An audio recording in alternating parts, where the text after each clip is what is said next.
Okay, so there's a lot going on at the moment. There are 3 clips from the Voyage to the Dawn trailer released, and I'm not gonna talk about them in this video because I really want to take my time for that, and I still have to finish my trailer analysis.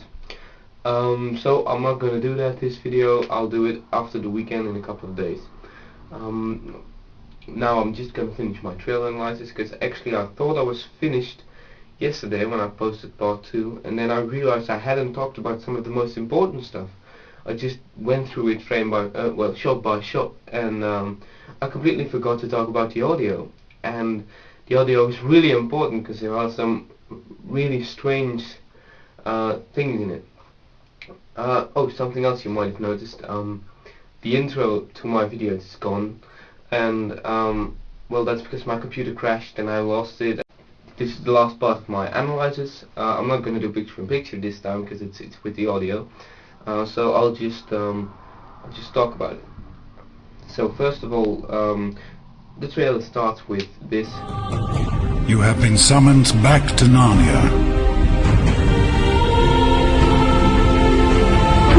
You have returned for a reason. I think that's great because in the previous trailer it was like it started and it ended, and there were a lot of, you know, shots mashed in between, and it was just a terrible trailer, the first trailer, and it was terrible. It was just outrageous. I was really disappointed with it, and you know, because there was no like continuity. The trailer didn't tell any story or something. It didn't make you feel like you wanted to see the film.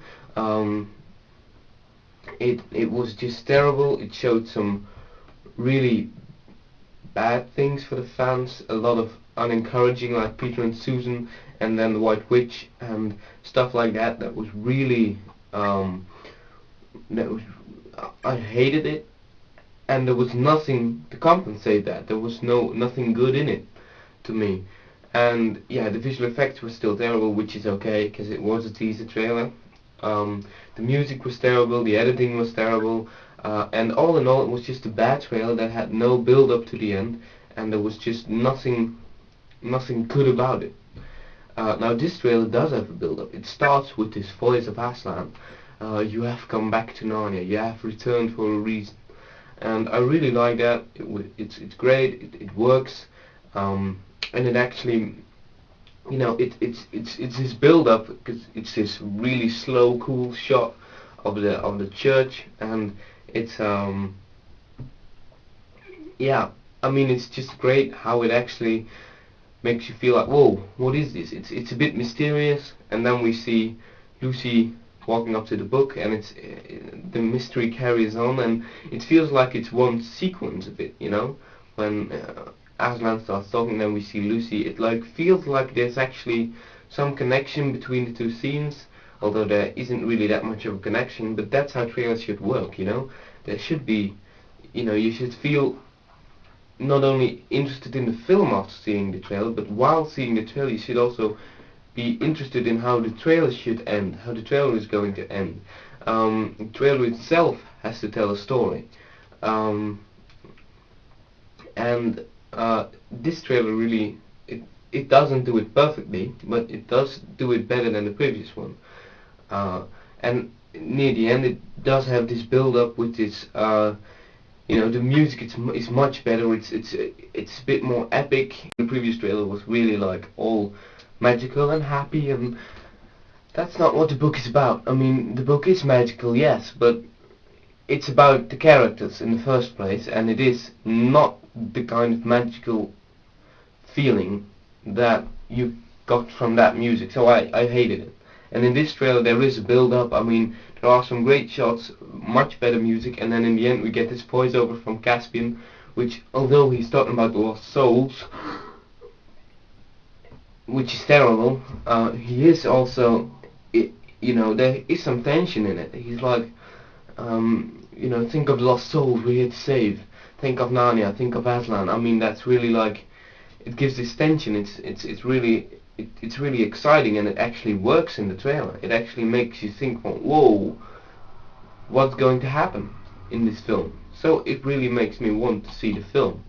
And all in all, that's much more than I got from the previous trailer, which I was like, what the hell is this? What is this movie actually gonna be like this? Because then it will be terrible. That was my idea. And then there's of course Caspian's voiceover. Be strong. Think of the lost souls we're here to save. Whoa! I mean, somehow we always knew there was something about lost souls in there, but I kept denying it. And it was, well, I always thought it would. We just, because of the leaked script, we kept interpreting things wrong, and now it seems that it's actually right, and I can't believe they're actually doing this. I mean, this is, even if they were planning to do this, I mean, there was such negative reaction from the fan base to the leaked script. I would have guessed, if I was a scriptwriter and I've got this negative reaction, I would redo it. I mean, I wouldn't keep things that was, you know, that were mocked on by the fans. I mean, that would just piss them off. So I wouldn't do that. But somehow they did. I mean, it's not, of course, not sure he's actually talking about the lost souls, like in the lost souls of every living creature in Narnia or something. Maybe he's just talking about Seven Lords or something. But somehow I don't really buy that. I keep somehow thinking that, yeah, this is the leaked script. I mean, this is it. They actually did it. And I hope I'm wrong, but maybe I'm not. We'll have to see. But please don't let it be that the soul-eating cave of doom or anything, or with the lady in the green curtain or anything like that.